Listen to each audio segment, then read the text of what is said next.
রহমতুল্লাহি ওয়া বারাকাতুহু। আলহামদুলিল্লাহি রাব্বিল আলামিন। শুরু হচ্ছে শব্দে শব্দে দর্সে কোরআনের পর্ব নম্বর 298, 298 নম্বর পর্ব ইনশাআল্লাহ বিইذনিল্লাহ। ওমা তাওফীকি ইল্লা বিল্লাহ। আমরা শুরু করতেছি সূরা সাদের আয়াত নম্বর 65, 64, 65 থেকে ইনশাআল্লাহ বিইذনিল্লাহ। ওমা তাওফীকি ইল্লা বিল্লাহ। আউযু বিল্লাহি মিনাশ শাইতানির রাজীম। আয়াত নম্বর 64, সূরা সাদ। ইন্না যালিকা লাহাক্কুন তাখাসুমু আহলিন নার। ইন্না যালিকা লাহাক্কুন তাখাসুমু লিন্নার।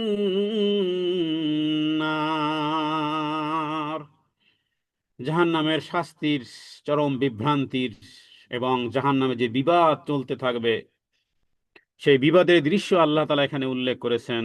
এক ভয়াবহ এক চিত্র এখানে উল্লেখ করেছেন যে জাহান্নামীরা তাকে একে অপরের মধ্যে বিবাদ, ঝগড়া, বাংলাতে আমরা বলি যে চুলাচুলি, হ্যাঁ, তার মানে একে অপরকে দোষারোপ করা, মানে এটাকে জাহান্নামীদের ঝগড়া বলা যেতে পারে। জাহান্নামীদের ঝগড়ার দৃশ্য আল্লাহ উল্লেখ করেছেন।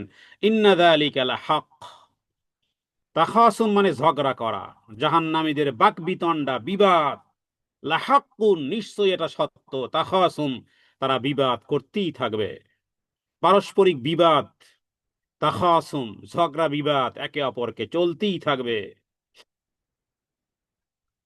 সুতরাং জাহান্নামীদের এই বিবাদ কোনো গল্প নয়, এটা ঘটবেই। এবং এই ঝগড়া, এই বিবাদ জাহান্নামীদের কোনো কালে কোনো দিন শেষ হবে না। হ্যাঁ, নবীজি বলেছেন জাহান্নামবাসীরা এইগুলো করতে থাকবে এবং একে অপরকে দোষারোপ করতে থাকবে, যেটাকে জাহান্নামীরা একে অপরকে দোষারোপ করতে থাকবে। তাহলে এটাকে বলা হয় তাখাসুম এবং চিরকাল এটা চলতেই থাকবে।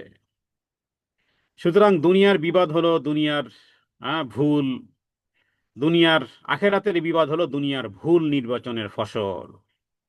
হ্যাঁ, এটা রেজাল্ট অফ রং চয়েস। দুনিয়ার জীবদ্দশায় এটার ভুল বিষয়ে তুমি নির্বাচিত করেছিলে, এবার এটার ফলাফল আল্লাহ তাআলা এখানে পরিষ্কার করে উল্লেখ করেছেন। পরকালের শাস্তি শারীরিক নয়, শুধু শারীরিক নয়, বরং মানসিক লাঞ্ছনা। হ্যাঁ, সুতরাং আমরা বলেছিলাম যে দুনিয়ার জীবদ্দশায় এই জাতীয় অপরাধের পিছনে যে কারণগুলো ছিল, মক্কার মুশরিকরা নবী এবং সাহাবাদেরকে তুচ্ছ, তাচ্ছিল্য, হেয় প্রতিপন্ন বিভিন্নভাবে তারা করত। হ্যাঁ, সুতরাং পৃথিবীতে এই এই শ্রেণীটা এখনো আছে।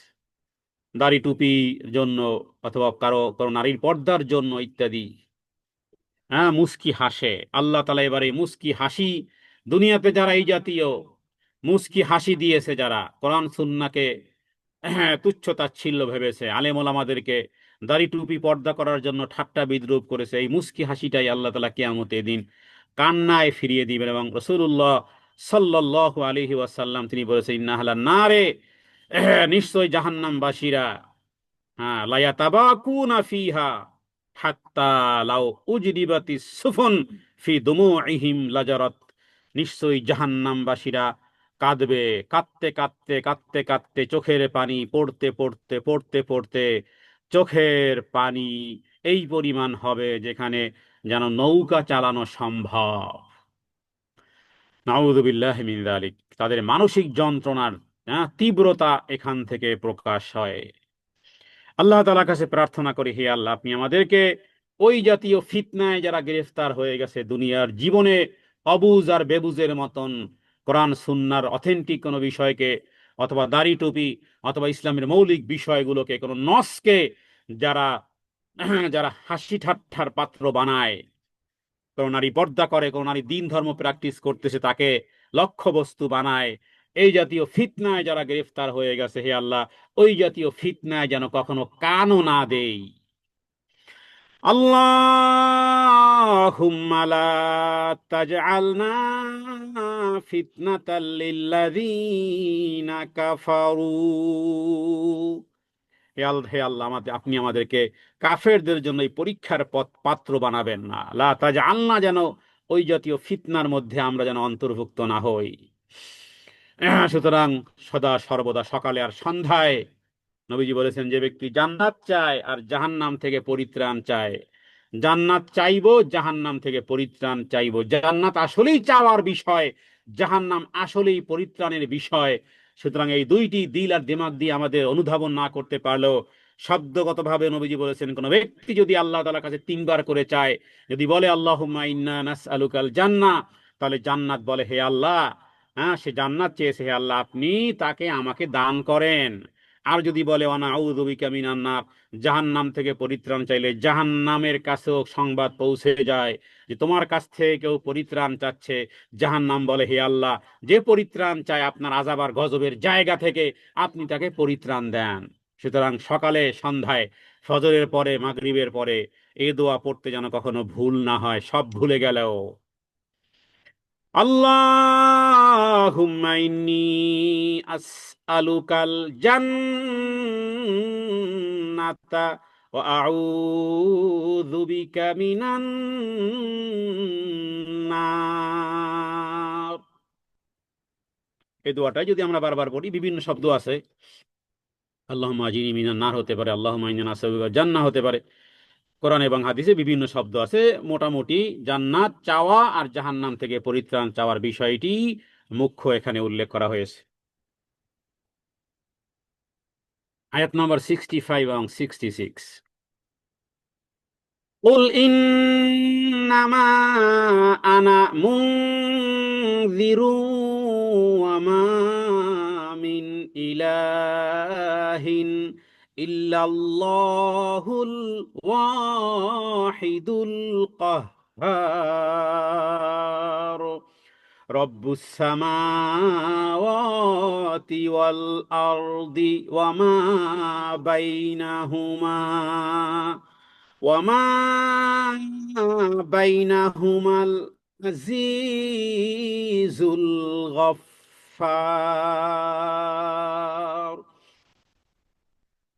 যখন তেলাওয়াত করা হয় তখন হৃদয় দিয়ে, মন দিয়ে কোরআনুল কারীমের প্রত্যেকটি শব্দের মধ্যে এমন ভাবে যদি দৃষ্টি দেয়া সম্ভবপর হয়, তা না হলে একাগ্রতার জন্য যেভাবেই হোক না কেন, যদি চক্ষু বন্ধ করেও একাগ্রতা কিছুটা নিয়ে আসা যায়, সেই চেষ্টা করা উচিত। কারণ কোরআনুল কারীমের, আমরা পূর্বেই বলেছি বা প্রতিটি দর্শেই আমরা বলি যে কোরআনুল কারীম এমন এক জিনিস, সুবহানাল্লাহ, একটা আয়াত কিনে যদি কেউ গবেষণা করা শুরু করে, শব্দের প্রতি, শব্দের চয়নের প্রতি, শব্দ সিরিয়ালের প্রতি, আরবির বালাগাতের প্রতি, অলংকারের প্রতি, এর ফুসহা, এর সন্নিবেশন, এর ভাষা, এর যাবতীয় বিষয় যদি কেউ গবেষণা করে, যে যে বিষয়ে পাণ্ডিত্য অর্জন করেছে, সে সেখান থেকেই হেদায়েতের দ্বার উন্মুক্ত হবে। কোরআনুল কারীম হলো এমন এক কালামুল্লাহ। কুল ইন্নামা আনা মুনযিরু ওয়া মা মিন ইলাহিন ইল্লাল্লাহ। হে নবী, আপনি বলেন, ইন্নামা আনা মুনজির, নিশ্চয়ই আমি সতর্ককারী, আমি ওয়ার্নার, আমি শুধু সতর্ক করব। হ্যাঁ, তাহলে নবীগণ দুই মিশন আর ভীষণ নিয়ে তারা আসেন, মানুষের সতর্ক করা। হ্যাঁ, তারা বাশির এবং নাযির, বাশির সুসংবাদ প্রদানকারী, আর হলো নাযির মানে সতর্ককারী। এখানে বলা হচ্ছে নবী, আপনি সতর্ককারী। কোন বিষয়? ওমা মিন ইলাহিন ইল্লাল্লাহ, একমাত্র আল্লাহ তাআলা। ওমা মিন ইলাহিন ইল্লাল্লাহ, আর এক এবং প্রবল প্রতাপশালী একমাত্র আল্লাহ তাআলা ব্যতীত আর সত্য কোনো মাবুদ নেই। লা মাবুদা বিহাক্কিন ইল্লাল্লাহ। লা ইলাহা ইল্লাল্লাহর অর্থ কি? লা মাবুদা বিহাক্কিন ইল্লাল্লাহ, আল্লাহ ব্যতীত সত্য কোনো মাবুদ নেই। যদি অর্থ করেন আল্লাহ ব্যতীত অন্য কোনো মাবুদ নেই, তাহলে কথা ঠিক হয় না। কারণ আল্লাহ ব্যতীত অন্য অনেক মাবুদ আছে, আপনি হয়তো মানেন না। হ্যাঁ, কিন্তু পৃথিবীতে বহু ব্যক্তিবর্গ আছে, এমনকি পাথর একটা মাবুদ, শয়তান একটা মাবুদ, মাজার একটা মাবুদ, মাছ একটা মাবুদ, বটগাছ একটা মাবুদ, গরু একটা, গাই একটা মাবুদ, এমনকি কোন কোন জায়গাতে কোন কোন হোলি প্লেসকে মানুষ মাবুদ বানিয়ে বসে। তো এখানে একমাত্র সত্য সত্য কথাটা উল্লেখ আছে, এখানে উল্লেখ করতে হবে, লা মাবুদা বিহাক্কিন ইল্লাল্লাহ, আল্লাহ তাআলা ব্যতীত সত্য কোনো মাবুদ নেই। তার মানে আল্লাহ ব্যতীত যত মাবুদ আছে পৃথিবীতে, যেভাবে যে নামে যে স্তরে যে লেয়ারে, সবগুলো মিথ্যা মাবুদ, সবগুলো মিথ্যা ইলা, পাওয়ারলেস। পাওয়ারওয়ালাকে একমাত্র আল্লাহ সুবহানাহু ওয়া তাআলা। যদি এই বিশ্বাস থাকে তাহলে বরিশালে কোন কোন জায়গাতে আছে লঞ্চ আসতে চালায়, চট্টগ্রামে কোথাও কোথাও আছে সামনে মাজার, মাজার কিন্তু গরম, গাড়ি আসতে ড্রাইভ করেন, ড্রাইভার ভয় পেয়ে যায়, না জানি চাক্কা খুলে অন্যদিকে দৌড়ায়, না জানি ব্রেক ফেল হয়ে যায় কিনা, না জানি অ্যাক্সিডেন্ট করে কিনা, গাড়ির গতি স্লো করে ফেলে। কারণ মাজার, মাজার নাকি অনেক গরম। হ্যাঁ, বাবার সম্মানে গাড়ির গতি কমে, স্টিমারের গতি কমে। তাহলে এগুলো একটা মিথ্যা ইলা। হ্যাঁ, মৃত্যু ব্যক্তিকে তো শোনানোই যায় না, আপনি মৃত্যু ব্যক্তিকে শোনাতে পারবেন না। আল্লাহ তাআলা বলেন যে আপনি মৃত্যু ব্যক্তিকে ওয়ালা তুসমিউল মাউতা, ওয়ালা তুসমিউল মাউতা, আপনি মৃত্যু ব্যক্তি, ইন্নাকা লা তুসমিউল মাউতা, নবী আপনি মৃত্যু ব্যক্তিকে শোনাতে পারবেন না। সুতরাং মৃত্যু ব্যক্তি শ্রবণ করে না, করতে পারে না। তবে রাসূলুল্লাহ সাল্লাল্লাহু আলাইহি ওয়াসাল্লাম বদরের যুদ্ধে নবীজির সেটা মুজিজা ছিল, নবীজি বলেছিলেন যে তোমরা কি রবের ওই সমস্ত ওয়াদাগুলো সত্য পেয়েছো? হযরত ওমর বলেছিল, ইয়া রাসূলুল্লাহ তারা কি শুনতেছে? নবীজি বলে, ওমর তোমরা যেমন শুনতেছো তার চেয়ে আরো বেশি স্পষ্ট। এটা ছিল মুজিজা, এটা some time, not every time. মৃত্যু ব্যক্তিকে শ্রবণ করা যায় না। তাহলে বলবেন যে তাহলে আমরা কবরস্থানে গিয়ে যদি বলি আসসালামু আলাইকা ইয়া আহলাল কুবুর, তাহলে এই দোয়া, এই সালাম কি? হ্যাঁ, এটা তাহিয়া নয়, এটা হলো দোয়া। আপনি আমাকে সালাম দিলেন আসসালামু আলাইকুম, আমি বললাম ওয়ালাইকুম আসসালাম, এটা হলো তাহিয়া, রিগার্ডিং ওয়ার্ড আপনি আমাকে দিয়েছেন, আমিও আপনাকে দোয়া দিচ্ছি। বাট মৃত্যু ব্যক্তিকে যে আমরা কবরের কাছে গিয়ে যদি বলি, হ্যাঁ, আপনি আপনার বাবার কবরে বা মায়ের কবরে অথবা আত্মীয় স্বজনের কাছে গিয়ে যদি বলি আসসালামু আলাইকা ইয়া আহলাল কুবুর, এই সালাম তাহিয়া নয়, এটা রিগার্ডিং ওয়ার্ড নয়, এটা হলো দোয়া। তার মানে মৃত্যু ব্যক্তি শুনতে পায় না, তবে মৃত্যু ব্যক্তির জন্য আমরা এই জাতীয় দোয়া যা কিছু করি, আল্লাহ তাআলা তিনি এই দোয়াকে তাদের তাদের পৌঁছান। তার মানে আপনার কথা মৃত্যু ব্যক্তি আর শুনবে না, যেদিন চলে যাবে বাস শেষ, আর বলা বলির কিছুই নেই দোয়া করা ছাড়া। মৃত্যু ব্যক্তির কানে কোনো কথা বললে শুনবে না, কবরের কাছে গিয়ে বললে শুনবে না, কারণ অমিন ওয়ারাইহিম বারযাখুন ইলা ইয়াউমি ইউবআসুন, কিয়ামত পর্যন্ত বারযাখ, পর্দা, অন্তর আড়াল হয়ে গেছে, শোনানো যায় না, বলা যায় না, চাওয়া যায় না। তাহলে কিভাবে চাইবেন? এমন একটি ব্যক্তির কাছে চান, এর চেয়ে খেজুর গাছের কাছে গিয়ে চান, পীরের বাবার এই কাছে গিয়ে বাবা গো বলে যা কিছু বলতেছেন, ওর চেয়ে খেজুর গাছের কাছে চাইলেও অন্ততপক্ষে আপনাকে বুদ্ধিমান বলা যাবে। হ্যাঁ, কারণ খেজুর গাছের পাতা হয়তো বাতাসে নড়বে, তার মানে এটা মুভিং আছে।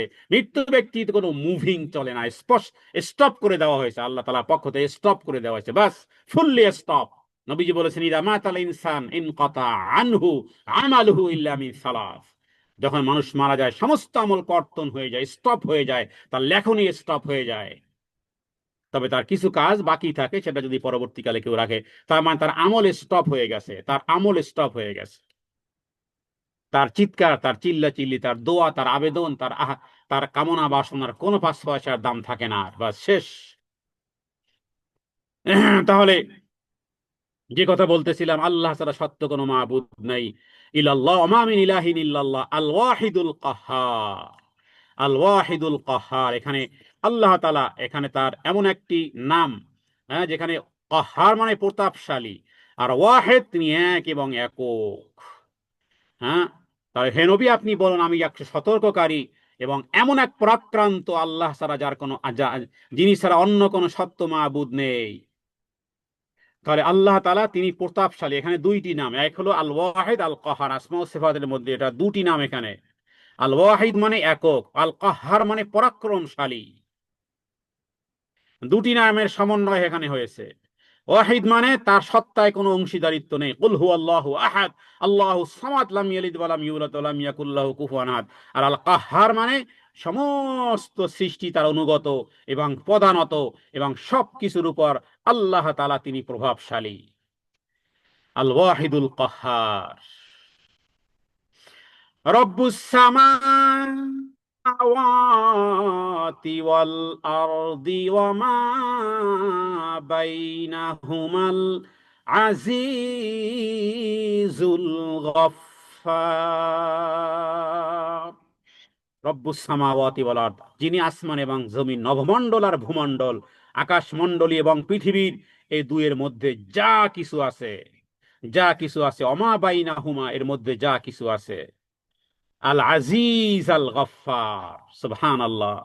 যেখানে আজিজ আর যেখানে কাহার, দুটি, হ্যাঁ, দুটি শব্দের উপরে ব্যাখ্যা করলে 1000 বছর কেটে গেল, আল আজিজ আর আল গফফারের ব্যাখ্যা কোনোদিন শেষ হবে না।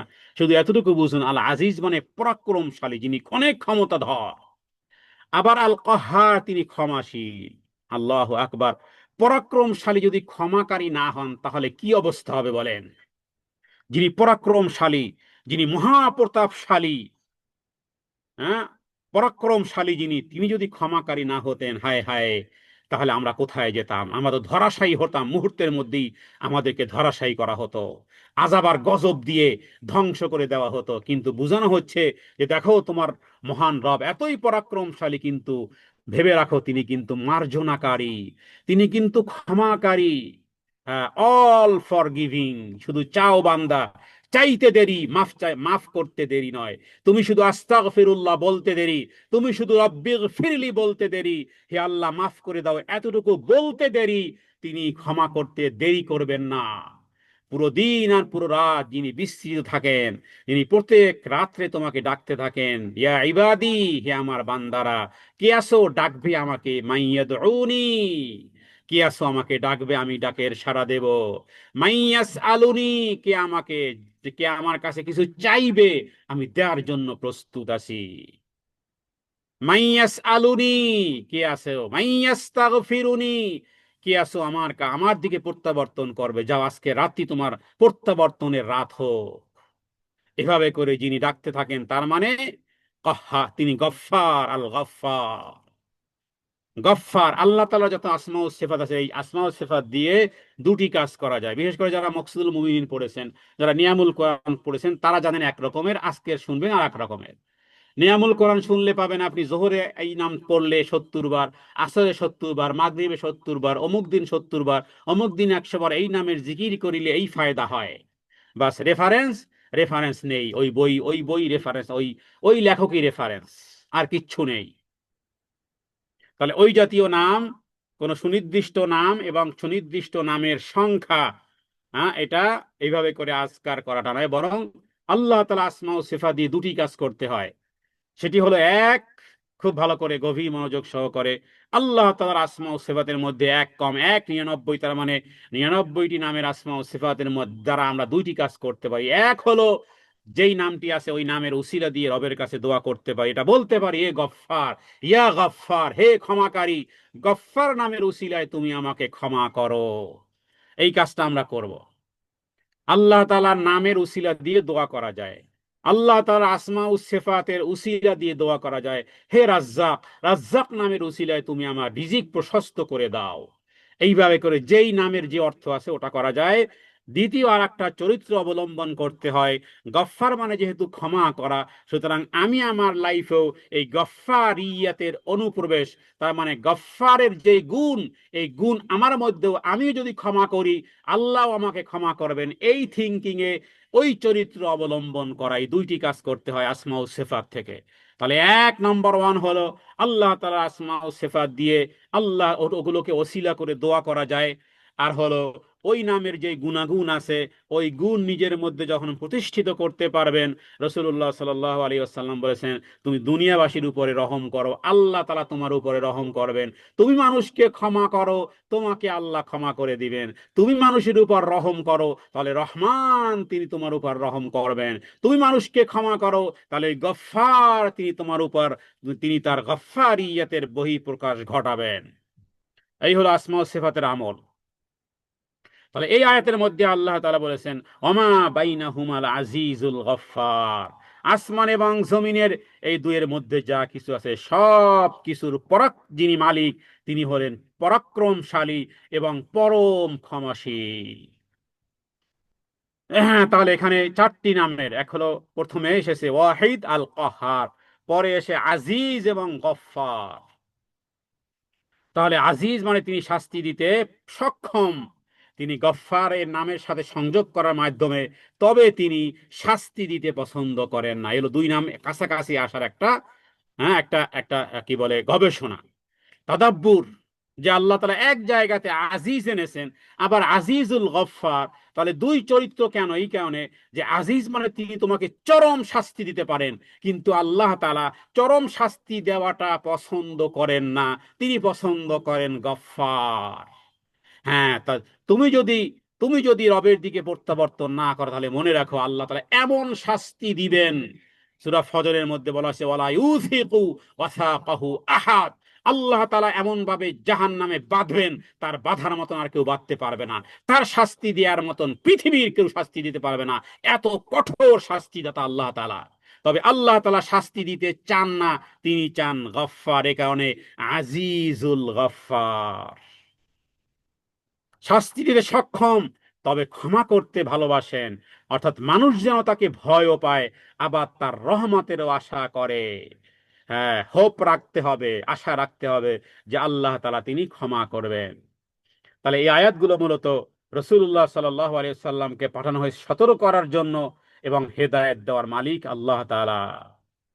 তাহলে এখানে আমরা এই আয়াতের মধ্যে পেলাম লা ইলাহা ইল্লাল্লাহ। প্রথম আয়াতে ছিল ওমা মিন ইলাহিন ইল্লাল্লাহ, তার মানে ইলাহিন ইল্লাল্লাহুল ওয়াহিদুল কাহ্হার। মূল সারমর্ম হলো আল্লাহ তাআলা ব্যতীত সত্য কোনো মাবুদ নেই। বিদা রাসূলুল্লাহ সাল্লাল্লাহু আলাইহি ওয়াসাল্লাম বলেছেন জিকির সমূহের মধ্যে শ্রেষ্ঠ জিকির, সবচেয়ে বড় জিকির, আফযালু যিকরি লা ইলাহা ইল্লাল্লাহ, লা ইলাহা ইল্লাল্লাহ। শয়তান সবসময় চাইবে কিছু কমাতে কিছু বাড়াতে, মনে রাখবেন। শয়তান সবসময় আপনাকে চাইবে যে কিছু কমানো কিছু বাড়ানো, কারণ উভয়টাই ভায়োলেশন, উভয়টাই লঙ্ঘন।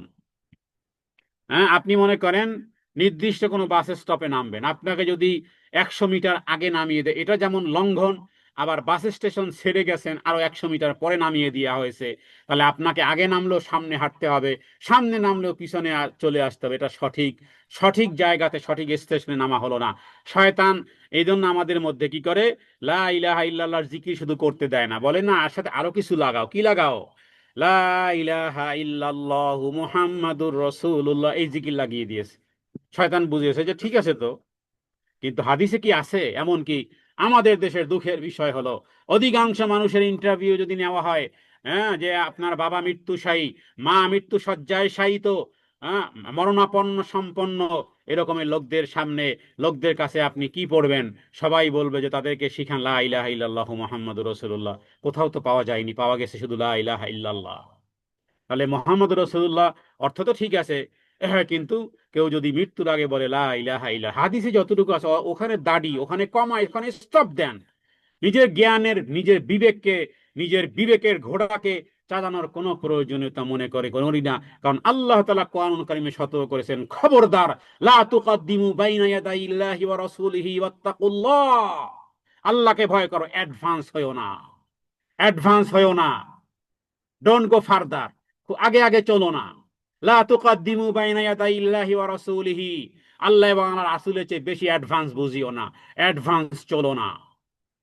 ওয়াত্তাকুল্লাহ, আল্লাহকে ভয় করো। হাদিসে যতটুকু আছে অতটুকুর মধ্যে স্টপ থাকেন। অ্যাডেড ডিডেক্টেড, নবী রাসূলদের পর্যন্ত অ্যালাউ ছিল না, কোনো নবী এবং রাসূল পর্যন্ত অ্যাড ডিডেক্টেড করতে পারেন না, সেই পারমিশন তাদের নেই। তাহলে আপনি কি, আপনি আপনার বিবেক বুদ্ধি ঘোড়া দৌড়ি আপনি অ্যাডেড ডিডেক্টেড করবেন? সংযোজন বিয়োজন হারাম ইসলামে। তাহলে লা ইলাহা ইল্লাল্লাহ এতটুকুর মধ্যে থাকেন। নবীজি বলেছেন আহাব্বুল কালামিন আল্লাহি আরবা, সুবহানাল্লাহ, আলহামদুলিল্লাহ, লা ইলাহা ইল্লাল্লাহ, আল্লাহু আকবার। মৃত্যু সজ্জায় শায়িত ব্যক্তির কাছে যেটা পড়বেন, তালকিন করবেন লা ইলাহা ইল্লাল্লাহ, ব্যাস। মান মাতা ওয়া হুয়া ইয়ালামু আন্নাহু লা ইলাহা ইল্লাল্লাহ দাখালাল জান্নাহ। যদি বলেন যে অসুবিধা কি, এই অসুবিধা কি, এই প্রশ্ন করাটাই হলো বেদা, এই সুআল বেদাহ।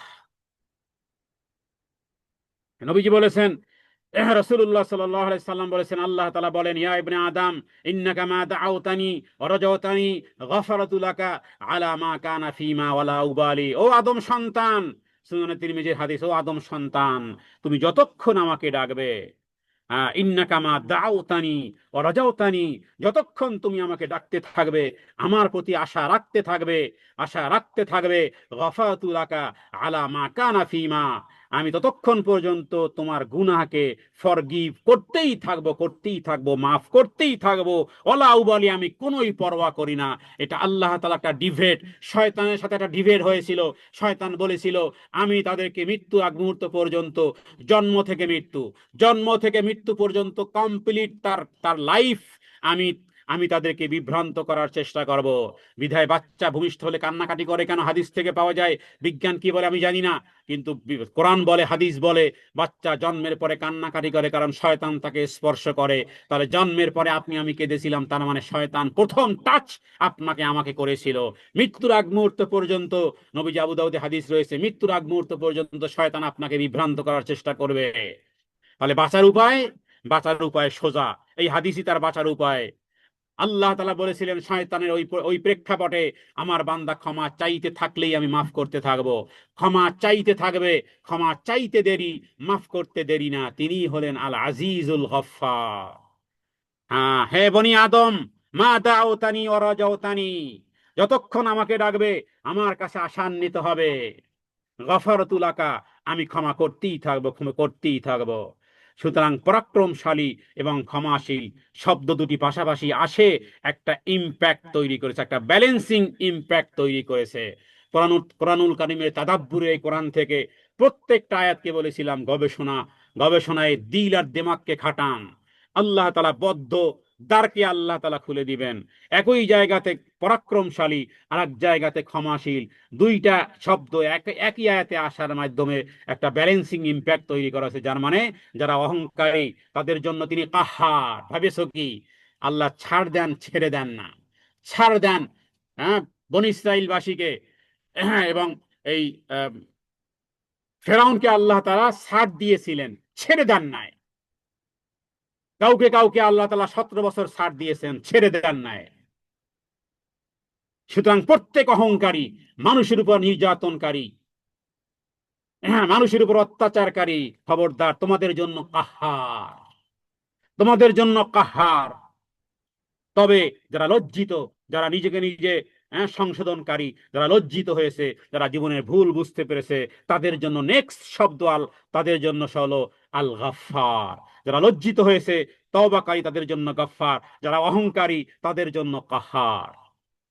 সুতরাং বিপদে পড়লে একজনের কাছেই সাহায্য চাওয়া উচিত, যিনি আসমান এবং জমিনের রব, রব্বুস সামাওয়াতি ওয়াল আরদি ওয়া মা বাইনাহুমা, যিনি আজিজও, যিনি গফফারও। তবে আমি আজিজ, আমি শাস্তি পেতে চাই না, হ্যাঁ, কাহার, শাস্তি পেতে চাই না, আমি চাই গফফার, গফফারিয়াতের অনুশীলন আমি চাই। আল্লাহ ছাড়া অন্য কাউকে ভয় না পাওয়া, অন্য কারো কাছে সাহায্য না চাওয়া। হ্যাঁ, মক্কার কাফেরা যখন মোহাম্মদ সাল্লাল্লাহু আলাইহি সাল্লামকে বলতো যে আমাদের, হ্যাঁ, তিনি বলতেন যে আমাদের দেবদেবীর কথা তখন বলতো, তখনই আয়াতগুলো নাজিল হয়েছিল যে আসলে দেবদেবী না, বরং একমাত্র এক উপাস্যে বিশ্বাস করো। রাসূলুল্লাহ সাল্লাল্লাহু আলাইহি ওয়াসাল্লাম তিনি বললেন যে আসমান জমিন নিয়ন্ত্রণ কার বলো, আসমান জমিনের উপর ক্ষমতা কার? হ্যাঁ, একমাত্র পাওয়ার কার? পাওয়ার হলো আল্লাহ তাআলার। হ্যাঁ, সুতরাং এগুলোর ক্ষমতা যার হাতে, তার দিকেই প্রত্যাবর্তন করো। এগুলোর ক্ষমতা এককভাবে, আল ওয়াহিদ মানে এখানে আর কেউ নেই। পৃথিবীতে যদি দুইজন থাকতো এরকমের, এক কোম্পানিতে দুইজন সমান, হ্যাঁ, সমান ক্ষমতার যদি মালিক থাকে, তবে গোলমাল নিশ্চিত, 100% গোলমাল। কিন্তু এই মহাবিশ্ব এত সুন্দরভাবে চলতেছে কারণ এক আল্লাহ সুবহানাহু ওয়া তাআলার কন্ট্রোলই আছে। হ্যাঁ, একজন রাজা যদি শক্তিশালী হয় কিন্তু দয়ালু না হয়, তাহলে প্রজারা ভয় থাকে। যেভাবে করে পৃথিবীতে এরকম অনেক বাদশা অতিবাহিত হয়ে গেছে। হ্যাঁ, এর মধ্যে বলা যেতে পারে, হ্যাঁ, যে ইরাকের প্রতাপশালী বাদশাহ হাজ্জাজ ইবনে ইউসুফ, তার রাষ্ট্রে তার রাষ্ট্রে ঠিক এইরকম প্রতাপশালী ছিল, ক্ষমতাধর ছিল, এবং মুহূর্তের মধ্যে বহু সাহাবীকে পর্যন্ত হত্যা করেছে, বহু তাবিঈদেরকে পর্যন্ত হত্যা করেছে। প্রতাপশালী ক্ষমতা। হ্যাঁ, এইরকমের কোন প্রেসিডেন্ট, কোন প্রধানমন্ত্রী এইরকমের ছিল। কথা বললেই আয়না ঘর, কথা বললেই দিন ধর্মের কোনো বিষয়ে কথা বললেই শাস্তি। প্রতাপশালী, কিন্তু তাহলে প্রতাপশালী যদি হয় আর সে যদি দয়ালু না হয়, তাহলে দেখা যাবে তার ইঙ্গিতে কাউকে হত্যা করে তার সন্তানকে মিথ্যা সান্ত্বনা দেওয়া হচ্ছে। এত বড় মিথ্যুকদের উপরে আল্লাহর গজব, আলা লানাতুল্লাহি আলাল কাযিবিন। সুতরাং এখানে বোঝানোর উদ্দেশ্য, কোনো ব্যক্তি যদি শক্তিশালী হয়, প্রতাপশালী হয়, আর যদি দয়ালু না হয়, তাহলে বিশৃঙ্খলা তৈরি হবে। হ্যাঁ, এটার মগের মূল্য হবে, ওই দেশ আর দেশ থাকবে না, মগের মূল্য হবে। কিন্তু আল্লাহ তাআলা এখানে সুবহান আল্লাহ, যেখানে আজিজ সেখানেই তিনি গফফার নামের শব্দ প্রয়োগ করেছেন। সুতরাং সর্বশেষ হলো যে যেহেতু এগুলো পৃথিবী সৃষ্টি করেছেন রব্বুস সামাওয়াতি ওয়াল আরদ, এই পৃথিবীর সবকিছু মাস্টার ডিজাইনার কে? সব কিছুর মাস্টার ডিজাইনার হলো কুল হুয়াল্লাহু আহাদ, একাত্মই হলো আল ওয়াহেদ। পৃথিবীর সব কিছু একচ্ছত্র ক্ষমতার অধিকারী আমার আল্লাহ। সুতরাং যদি স্রষ্টা আপনার সাথে থাকে তবে আপনার সৃষ্টিকে ভয় পাওয়ার কোনো প্রয়োজনীয়তা নেই। ইফ দ্য ক্রিয়ার ইজ উইথ ইউ, ক্রিয়েটর, স্রষ্টা যদি আপনার সাথে থাকে, স্রষ্টা যদি আপনার আপনার হয়, হ্যাঁ, if the creator is with you, you don't need to fear the creation. তাহলে আপনাকে সৃষ্টিকে আর ভয় পেতে হবে না, কারণ স্রষ্টা স্রষ্টা আপনার উপর অনুগ্রহ করেছেন। তাহলে স্রষ্টাকে যদি পেয়ে যান, পৃথিবীর কিছুই পান নাই কিন্তু আল্লাহকে পেয়েছেন, তাহলে আপনি সব পেয়েছেন। হ্যাঁ, বাদশাহী বাদশাহী লাগবে না, ওখানে থেকেই আপনি বাদশাহ। আর যদি আপনি বাদশাহী পেয়েছেন কিন্তু রবকে পান নাই, তাহলে আপনি কিছুই পান নাই। তাহলে আল্লাহ তাআলা এক, তিনি সব কিছুর উপর বিজয়ী, তিনি শাস্তিও দিতে পারেন, ক্ষমাও করতে পারেন। সুতরাং অনেক সময় আমরা ভয়ে সত্য কথা বলি না, কিন্তু এই আয়াত বলতেছে ভয় পাওয়ার সত্তা একজনই। আবার আমরা অনেকে হতাশ হয়ে গুনাহ করে হতাশ হয়ে যাই, খবরদার, তাদের জন্য যে ক্ষমা করার সত্তাও একজনই, তার কাছেই ফিরে যেতে হবে। পৃথিবীতে সব যখন দেয়ালে পিঠ থেকে যায়, ডান ঠেকে গেছে, বাম ঠেকে গেছে, সামনেও ঠেকে গেছে, যদি এমন অবস্থাও হয় তাহলেও মনে রাখবেন একজন নবী, যেই কালে কোনো টেকনোলজি ছিল না, যেই কালে কোনো টেকনোলজি ব্যবহার ছিল না, এমন না যে ইন্টারনেট থেকে স্যাটেলাইট থেকে দেখা যাবে যে একজন ব্যক্তিকে মাছে খেয়ে ফেলেছে পরবর্তীকালে, না, স্যাটেলাইটের ব্যবহার তখন ছিল না। কেউ কেউ সাহায্য করার ছিল না। সেই নবী, মাছ তাকে গিলে ফেলেছে, মাছ গভীর সমুদ্রে চলে গেছে, কেউ নাই দেখার, কেউ নাই বাঁচাবার। সেখানে গিয়ে তিনি ডাক দিয়েছেন, লা ইলাহা ইল্লা আনতা সুবহানাকা ইন্নী কুনতু মিনাজ জালিমিন। আল্লাহ তাআলা ডাক শুনেছেন, বলেছেন ফাস্তাজাবনা লাহু ওয়া নাজ্জাইনাহু মিনাল গাম্মি ওয়া কাযালিকা নুনজিল মুমিনিন। শুধু ইউনূসের ঘটনাই না, যেই মুমিন এই রকমের কষ্টে বিপদে মুসিবতে পড়বে, সে যদি আমাকে ডাক দেয়, ওয়া কাযালিকা, অনুরূপ ভাবে, নুনজিল মুমিনিন, মুমিনদেরকে আমি এভাবে করে মুক্তি দিতেই থাকবো। তাহলে সেই আয়াত সূরা আম্বিয়ার মধ্যে এখনো আছে। স্টিল সেই আল্লাহ সুবহানাহু ওয়া তাআলা, তিনি তিনি তিনি আপনার কথা শুনবেন, যেভাবে করে ইউনূস আলাইহিস সালাতু ওয়াস সালামের কথা তিনি শুনেছেন। কারণ এই আয়াতগুলো মূলত সৃষ্টির মালিকানা, উপাসনার অধিকার একমাত্র আল্লাহ সুবহানাহু ওয়া তাআলা। আসমান এবং জমিনের রব, লর্ড তিনি কে? একমাত্র আল্লাহ সুবহানাহু ওয়া তাআলা। সুতরাং তার দিকেই প্রত্যাবর্তন করা, রবের কাছেই প্রত্যাবর্তন করা। আসুন আল্লাহ তাআলার কাছে দোয়া করি, হে আল্লাহ, হে আল্লাহ, আপনি আমাদেরকে কোরআনুল কারীমের বুঝ দান করার পরে সত্যিকার অর্থে আপনাকে ওয়াহদানিয়তের ঘোষণা এবং শিরিক থেকে বারাআতের ঘোষণা টুগেদার দেওয়ার তৌফিক দান করেন, যাতে করে হে আল্লাহ আপনাকে গফফার এবং সেই সাথে আল আজিজ প্রতাপশালী মেনে সত্যিকার অর্থে আমরা যেন গফফারিয়াত পেই।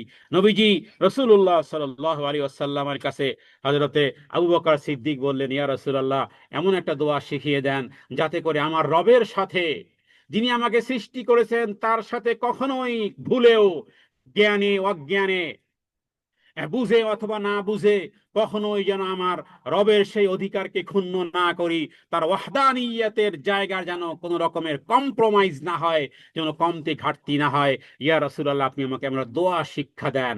তখন নবীজি বললেন, আবু বকর, পড়ো এই দোয়া, আল্লাহুম্মা ইন্নী আউযু বিকা আন উশরিকা বিকা ওয়া আনা আ'লামু ওয়া আস্তাগফিরুকা লিমা লা আ'লাম। হে আল্লাহ, আমি জেনে শুনে বুঝে অবুঝে যদি আমার লাইফে কোনো একটা অংশে আপনার সাথে যদি আমি শিরিক করে ফেলি, আপনার ওয়াহদানিয়তের, আপনি ওয়াহেদ, আপনি সেটা যদি আমি ক্ষুণ্ণ করে থাকি, হে আল্লাহ, কায়মনে বাক্যে আমি আপনার কাছে আশ্রয় চাচ্ছি, আমি ভুল করে ফেলেছি। আর যদি না জেনে করে থাকি, জেনেও যদি করে থাকি, না জেনেও যদি করে থাকি, সেজন্যও ক্ষমা চাই। আল্লাহুম্মা ইন্নী আউযু বিকা আন উশরিকা বিকা শাইআন ওয়া আনা আ'লাম ওয়া আস্তাগফিরুকা লিমা লা আ'লাম। বাস, আপনি আপনার কাজ করেছেন, এবার রব রবের কাজ করবে। জেনে শুনে, বুঝে অথবা না বুঝে, রাতে গোপন অন্ধকারে, দিনের প্রকাশ্য আলোতে, ইগোর ইগোর তালে পড়ে, অথবা প্রবৃত্তির তালে পড়ে, অথবা নাফসানিয়াতের কারণে, সোসাইটির কারণে, লজ্জার কারণে, টাকা পয়সার কারণে, পেট পেট নীতি করার কারণে, রাজনীতি করার কারণে, যেই যেই অ্যাঙ্গেলে যেভাবেই তোমার ওয়াহদানিয়তের বিপরীত যদি হয়ে থাকে, হে আল্লাহ মাফ করে দাও। হ্যাঁ, এমন এক দেশে বসবাস করি, এমন এক দেশের পাসপোর্ট আমরা গ্রহণ করেছি, এমন এক দেশের ন্যাশনালিটি আমরা গ্রহণ করেছি, এমন এক দেশের জন্ম নিবন্ধন করেছি, যেই দেশ গণতন্ত্র নামক কুফরি মতবাদের উপরে, এই ইসলামের উপরে গঠিত, এবং অনায়াসে আমাদের বড়রা বলে, হ্যাঁ, সর্বক্ষমতার অধিকারী জনগণ। নাউযু বিল্লাহি মিন যালিক। ডাইরেক্ট ইন্নাল্লাহ আলা কুল্লি শাইইন কদিরকে যেন, হ্যাঁ, যেন অপমান অপদস্থ করা হয়েছে। এই হলো সমাজ, এই হলো সোসাইটি, এই হলো গণতন্ত্র, এই হলো রাজনীতি। এই সমাজের মধ্যে আপনি আমি বড় হয়েছি। সুতরাং সেই জায়গাতে রন্দে রন্দে আছে শিরিক, রন্দে রন্দে আছে বেদাত, রন্দে রন্দে আছে শিরিক।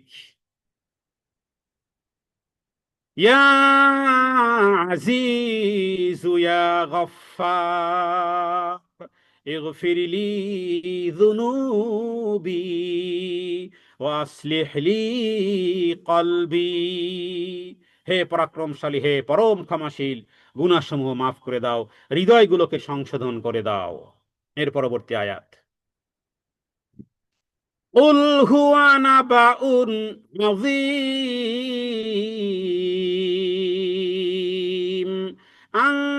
আনতুম আনহু মুরিদুন। 67 এবং 68 নম্বর আয়াত। কুল হুয়া নাবাউন আযীম।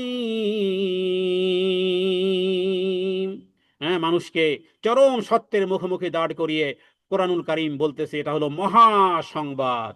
হ্যাঁ, গ্রেট নিউজ জানতে চাও? কোরআনুল কারীমের ভাষায় গ্রেট নিউজ হলো কুল হুয়া নাবাউন আযীম। নাবা মানে সংবাদ, আযীম মানে এক গ্রেট নিউজ, সবচেয়ে বড় সংবাদ। আমরা সকালবেলা পত্র পত্রিকার হেডলাইনটা কি আগে চেক করি। হ্যাঁ, পত্রিকার হেডলাইনটা কি, সংবাদের শিরোনাম কি।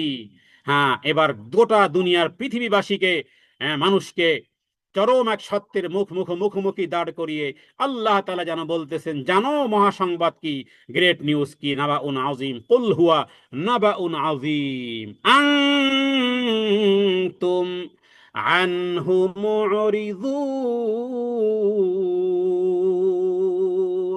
এটা এক মহা সংবাদ, এটা একটা গ্রেট নিউজ। সে নিউজ থেকেই তোমরা আনতুম আনহু মুরিদুন, তোমরা আসলে মুখ ফিরিয়ে নিচ্ছ। তোমরা মুখ ফিরিয়ে নিচ্ছ এক মহা সংবাদ থেকে, যা থেকে তোমরা মুখ ফিরিয়ে নিচ্ছ। এখানে মহা সংবাদ বলতে, হ্যাঁ, কোরআনুল কারীমে কিয়ামতকে, পরকালের জীবনকে বোঝানো হয়েছে। এটা এমন এক সংবাদ যা মানুষের পুরো জীবন দর্শন বদলে দিতে পারে। এবং আজকেই মারা গেলে আপনি আনতুম আনহু মুরিদুন কুল হুয়া নাবাউন আযীম বুঝতে পারবেন। আজকে মারা গেলেই আপনি নাবাউন আযীম, নাবা মানে সংবাদ, আযীম মানে এক মহা সংবাদ। হায়, আমি দুনিয়ার জীবনে আমি আমার সময়কালটা কোন কাজে ব্যয় করেছি, এখানে দৃশ্যপট তো আলাদা। তাহলে আল্লাহ তাআলা জানেন মরণের পরে আপনার কি সিচুয়েশন অতিক্রম করতে হবে। এই কারণে আল্লাহ আগেই জীবন থাকতে আপনাকে যেন সুসংবাদ দিচ্ছেন, বলতেছেন, ও বান্দা জানো, নাবা, নাবা মানে সংবাদ, আযীম মানে গ্রেট নিউজ কি জানো, জেনে নাও, সেটা হলো তোমার পরকাল বিমুখিতা। আল্লাহ তাআলা ফলাফল অ্যান্সার, কোশ্চেন অ্যান্সার একই দুটি আয়াতের মধ্যে দিয়েছেন। দুনিয়ায় মানুষ ছোটখাটো খবর নিয়ে মেতে থাকে, হ্যাঁ, আখেরাতের মতন বিশাল খবর থেকে গাফেল, উদাসীন আপনি আমি আমরা সবাই। হ্যাঁ, যে তার অহংকারে হোক অথবা যেই কারণে হোক, দুনিয়ার কারণে হোক, হ্যাঁ, মহা সংবাদ থেকে আপনি আমি বঞ্চিত। কয়জন মানুষ কোরআনুল কারীমকে এই নাবাউন আযীম মনে করে পড়েন? অধিকাংশ যারা পড়েন তারা হয়তো বা কোরআন পড়া লাগে, কি করার, যেহেতু নামাজে পড়া লাগে, বাস এইভাবে করে। এটাকে নাবা মনে করেননি আপনি, আপনার তাহলে লাইফ স্টাইল আপনার চেঞ্জ হয়ে যেত। আপনি অন্যান্য ডিগ্রি নেওয়ার আগে কোরআনের ডিগ্রি নিতেন। আপনি আগে আগে আপনি সমস্ত জ্ঞানের উপরে কোরআনকে রেখে, কোরআনকে বুঝে, কোরআনের জ্ঞান রেখে দেন, এরপরে আপনি আপনার এই পৃথিবীর জ্ঞান আপনি অর্জন করতেন। কারণ আপনি এটাকে নাবাউন আজিম মনে করেন নাই, গ্রেট নিউজ মনে করেন নাই, যে গ্রেট নিউজে অনুসরণ করতে হবে এটা আপনি ওইভাবে ভাবেন নাই। নবীজি কি এমনি বলেছেন? এমনি এমনি খেলার ছলেকে নবীজি বলেছেন খায়রুকুম মান তাআল্লামাল কোরআন ওয়া আল্লামাহু। পৃথিবীতে যত ক্যাটাগরি আছে, যত ক্যারিয়ার আছে, পৃথিবীতে যত ক্যারিয়ার আর ক্যাটাগরি আছে, যত সম্মান আছে, যত সার্টিফিকেট আছে, সমস্ত সার্টিফিকেট ক্যারিয়ারের উপরে তোমাদের মধ্যে সর্বোত্তম ক্যারিয়ার, দ্য বেস্ট হলো ওই ব্যক্তি যে কোরআন শিক্ষা করে আর অন্যকে শিক্ষা দেয়। 5 পয়সার দাম পৃথিবীবাসী না দেয়, তাতে কি আছে? সবচেয়ে গ্রেট নিউজ হলো এটা, সবচেয়ে গ্রেট নিউজ, সবচেয়ে গ্রেট ওয়ার্ড, সবচেয়ে গ্রেট দ্য বেস্ট কাজ তিনি করতেছেন, যিনি কোরআনুল কারীম শিখতেছেন আর শিখাচ্ছেন। কারণ আল্লাহ তাআলা তোমাদের চেহারা, তোমাদের সার্টিফিকেট, তোমাদের শিক্ষা, তোমাদের দীক্ষা, তোমাদের টাকা পয়সা, তোমাদের ধন দৌলত, তোমাদের লাইফ স্টাইল ইত্যাদি, লা ইয়ানজুরু ইলা সুওয়ারিকুম ওয়া আমওয়ালিকুম ওয়ালাকিন ইয়ানজুরু ইলা কুলুবিকুম ওয়া আমালিকুম। আল্লাহ তাআলা তোমাদের আমলের দিকে, তোমাদের বাহ্যিক জলুসমত্ত হয়ে মহা সংবাদ ভুলে থাকা বোকামি, আল্লাহ তাআলা তোমাদের চেহারা সম্পদের দিকে তাকান না, বরং তোমাদের অন্তর, তোমাদের আমলের দিকে তাকান।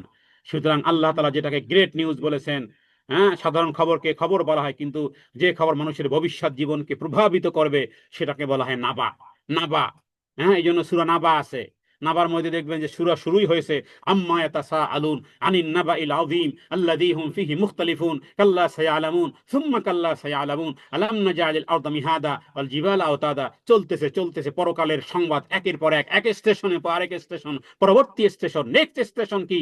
আল্লাহ তাআলা নাবা শব্দ, সূরার নামই নাবা। তাহলে নাবা বলা হয় এমন এক সংবাদকে যে ভবিষ্যৎ জীবনকে যেটা প্রভাবিত করে। কোরআন কোরআন সেই সংবাদটাকে বলেছে নাবা। এখানে কুল হুয়া নাবাউন আযীম, এটা মহাজাগতিক এক সংবাদ। প্রতিদিন অন্তত একটি হলেও কোরআন কারীম আয়াত যদি বুঝে পড়েন, এই সত্যকে জানার চেষ্টা যদি করেন, তাহলেই বুঝে আসবে। সত্য জানার পরে এড়িয়ে থাকা বা উদাসীন থাকা বর্জন করুন। আল্লাহু আকবার কাবীরা, আলহামদুলিল্লাহি কাসীরা, ওয়া সুবহানাল্লাহি বুকরাতান ওয়া আসীলা। বহু ব্যক্তিবর্গ লাল, লাল সুন্দর, লালে আমাদের দেশে বলে দুধে আলতা রং। কারো কারো রং যদি এরকমের হয়, বিশেষ করে প্যালেস্টাইন, ইরান, বিভিন্ন দেশের মানুষ আছে এরকমের লাল আলতা রং, মানে শুধু সাদা না, সুন্দর না, মানে লাল সুন্দর। হ্যাঁ, তো এই রকমের ব্যক্তিবর্গ দুনিয়াতে, যাদেরকে আল্লাহ তাআলা বাদশাহী দিয়েছিলেন, ক্ষমতাধর দিয়েছিলেন, এবং তারা তারা কি বলে, এই মক্কার চাবিকারি তাদের কাছে ছিল, এই রকমের লোকজন। কিন্তু তারা এই নাবা আজিমকে তারা কটাক্ষ করেছে, অনুধাবন করে নাই, আল্লাহ তাআলা তাদেরকে ধ্বংস করেছেন। সুতরাং ওই ওই তাদের তুলনায় আপনি আমি কিছুই না। যদি সম্মান পেতে হয়, তাহলে এই সংকেত আপনাকে রিয়ালাইজ করতে হবে। যে দেশে আপনি বসবাস করেন, সে দেশের রেডিও, টিভি, সংবাদ মাধ্যম, সোশ্যাল মিডিয়া যদি আপনি বলে যে আপনি যেই শহরে আছেন এখানে সুনামি অ্যালার্ট, এখানে এইরকম 250 মাইল বেগে ঝড় তুফান হতে পারে, এই বৃষ্টি হবে, এরকমের ভাবে তুফান হতে পারে, জলোচ্ছ্বাস হতে পারে, আপনি আপনি কি করেন? আপনি সতর্ক হন। কোন জায়গায় সুনামি আসবে, সাইরেন বাজবে, মানুষ সেটাকে যদি গুরুত্ব না দিয়ে বলে যে এক কাজ করো, আজকে সমুদ্র পথে চলো, আমরা একটু সুইমিং করে আসি, আমরা একটু বিচ সাইডে যাই, তখন কেউ বলবে আরে তুমি শুনছো যে আজকের সুনামি হবে, আজকের সাইরেন বাজতেছে, সমুদ্রের পাশে তুমি যাবা নাচ গান করতে। তারপরও কেউ যদি সুনামির সংকেত শুনেও, সুনামির সাইরেন বাজার পরেও কেউ যদি গুরুত্ব না দিয়ে বিচ পাড়ে গিয়ে নাচ গান করে, তাদের পরিণতি যেমন ভয়াবহ হবে, কোরআনুল কারীমের এই নাবাউন আযীম উপেক্ষা করার ফলাফল তার চেয়ে আরো ভয়াবহ হবে। সুতরাং সুতরাং উদাসীনতা, যা কিছু হয়ে গেছে হয়ে গেছে, বাস। সুতরাং এই বিষয়গুলো কোরআনুল কারীম আমাদেরকে এই সিগন্যাল, আমাদের অস্তিত্ব টিকিয়ে রাখতে এই সিগন্যাল যদি আপনি গ্রহণ না করেন, তাহলে আপনি আমি যদি অন্ধকারের যাত্রী হই, তাহলে সেই দায়ভার কার? ব্রেকিং নিউজ, মানুষ ব্রেকিং নিউজ, এখন নির্বাচনের হালচাল চলতেছে, মানুষ তো এখন সকাল বিকাল সোশ্যাল মিডিয়াতে, পত্র পত্রিকায় নির্বাচনের ইমেজ চলতেছে, হাওয়া চলতেছে, বাস এগুলো নিয়ে পড়ে আছে। আরে নাবাউন আযীম, তার চেয়ে আরো বড় সংবাদ আছে, ব্রেকিং নিউজ আছে। কোরআন হলো সেই রকমের এক ব্রেকিং নিউজ। হ্যাঁ তাহলে আলটিমেট, কোরআনুল কারীম আলটিমেট দিচ্ছে আপনাকে, the Quran is the ultimate breaking news for humanity. হ্যাঁ, তোমাকে এগুলো অবশ্যই, কোরআন হলো মানবতার জন্য চূড়ান্ত ব্রেকিং নিউজ, অথচ অধিকাংশ মানুষ সেগুলোকে না দেখে স্ক্রোল করে চলে যায়। হ্যাঁ, আল্লাহ আকবার, স্ক্রোল অন্য কিছু করেন, গান বাদ্যকে স্ক্রোল করেন, সোশ্যাল মিডিয়াতে অনাকাঙ্ক্ষিত কিছু স্ক্রোল করেন, নাটক সিনেমা স্ক্রোল করেন, ওই ভাপাপুলি, ওই রান্না বান্নার ওগুলো স্ক্রোল করেন।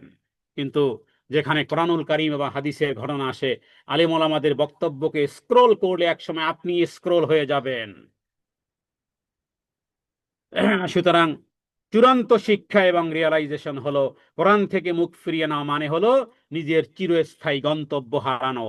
এটা শুধু নবীদের খবর নয়, এটা আল্লাহ খবর দিয়েছেন, কুল হুয়া নাবাউন আযীম।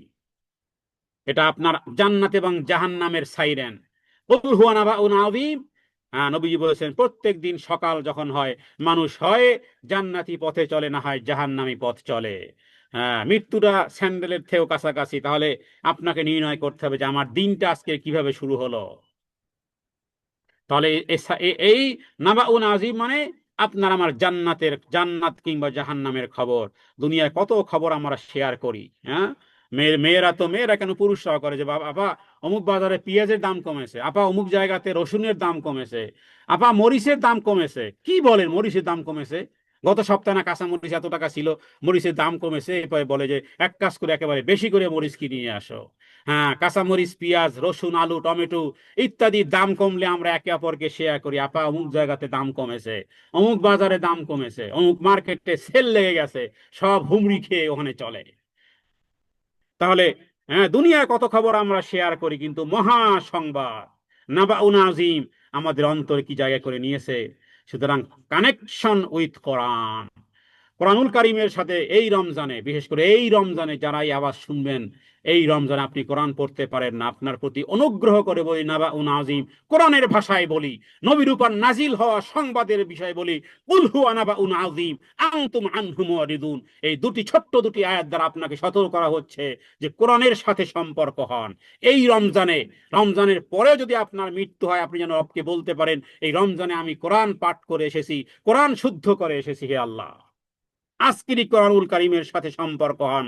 নবীজি দোয়া করতেন কিভাবে দেখেন, আল্লাহুম্মা জাআলিল কোরআনাল আযীম রাবি'a কুলুবিনা ওয়া নূরা সুদুরিনা। হে আল্লাহ, কোরআনকে আমার স্প্রিং বানিয়ে দাও, spring of my heart. Spring, বসন্তকাল, বসন্তকালে ঘরে বলেন বাইরে বলেন সব জায়গায় শুধু মজাই মজা। সমুদ্র পাড়েও মজা, ঘরেও মজা, বারান্দাতেও মজা, ছাদেও মজা, নৌকাতেও মজা, সব জায়গায় শুধু মজাই মজা। স্প্রিং, বসন্ত সময়কালে হ্যাঁ, কোরআন যেন, কোরআনুল কারীম আমার তৃপ্তির মাধ্যম বানিয়ে দেন। নবীজি দোয়া করতেন, হে আল্লাহ, কোরআনকে আমার হৃদয়ের বসন্ত বানিয়ে দেন, আমার বুকের নূর বানিয়ে দেন, লাইট বানিয়ে দেন, অনূরা সদরি। তার মানে কোরআনই আমার জীবন, কোরআনই আমার মরণ, কোরআনই আমার সান্ত্বনা, কোরআনই আমার দুঃখ বলার জায়গা, কোরআনই আমার আলো, কোরআনই আমার লাইট, কোরআন আমার দিক নির্দেশনা, কোরআন আমার গাইড। কোরআনের সুর আমার, আমার হৃদয়ের সুর। নবীজির দোয়া এটা, হে আল্লাহ, কোরআনকে হৃদয়ের বসন্ত বানিয়ে দেন। আর রবের কাছে দোয়া করতে পারেন, হে আল্লাহ, আল্লাহুম্মা যাক্কিরনি মিনহুমা নাসিতু ওয়া আল্লিমনি মিনহুমা জাহিলতু। হে আল্লাহ, কোরআনের যা কিছু ভুলে গিয়েছি তা মনে করিয়ে দেন, আর যা জানি না, যেই জ্ঞান জানি না, সেই জ্ঞান আপনি আমাকে দান করেন। রবের কাছে বলে তো দেখেন, চেষ্টা তো করে দেখেন। জীবন, জীবন কোথায় যাবে আপনি নিজেও কল্পনা করতে পারবেন না।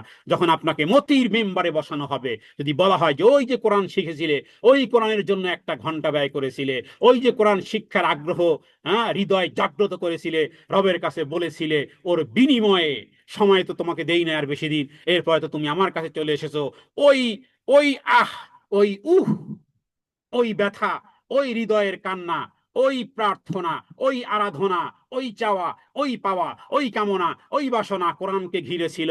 এই কারণে আজকে তুমি মতির মেম্বারে ওঠো। সেদিন বুঝে আসবে, হায় জীবন কত দামি ছিল।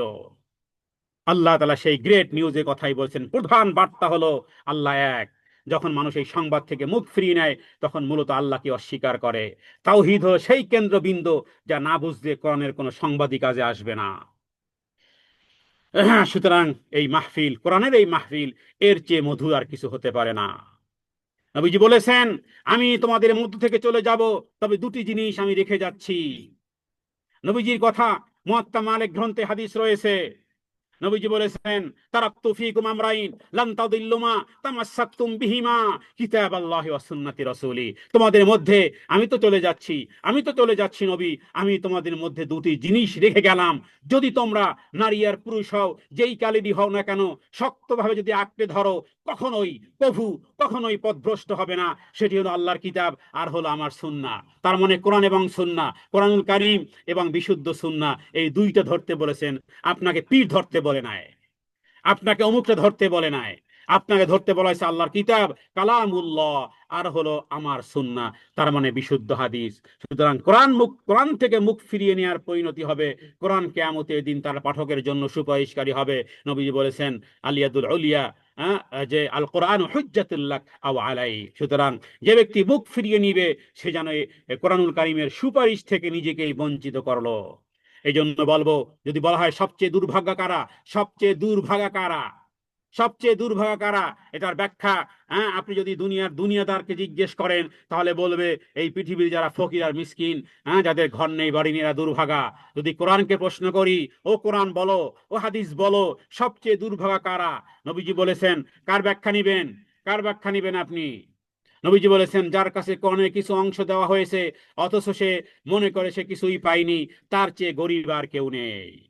হ্যাঁ, আনতুম আনহু মুরিদুন, এটাই হলো সেই আত্মার দরিদ্রতা। সুতরাং আল্লাহ তাআলা এটা বলেননি তোমরা শুনোনি, বরং বলেছেন তোমরা মুখ ফিরিয়ে নিয়েছো। এই অজ্ঞতার অভিযোগ, এটা অজ্ঞতার অভিযোগ না, ইচ্ছাকৃতভাবে অবহেলার অভিযোগ। একজন রোগী যদি রিপোর্ট খুলেই না দেখে রোগ ধরা না পড়ার দায় কি ডাক্তারের? বলেন। কোরআন হচ্ছে সেই রিপোর্ট যেখানে আত্মার রোগ চিকিৎসার পরিণতি সব লেখা আছে। আজ আমাদের ঘরে ঘরে কোরআন আছে, মোবাইলে কোরআন আছে, প্রত্যেক মোবাইলে আছে কোরআন, অ্যান্ড্রয়েড ফোনে আছে, স্মার্টফোনে আছে, কিন্তু জীবনের সিদ্ধান্ত পরিবর্তন হয় না। আল্লাহ তাআলার কাছে নবীদের শিখানো ওই দোয়া করুন, আল্লাহুম্মা জাআলিল কোরআনা রাবিআ কুলুবিনা ওয়া নূরা সুদুরিনা।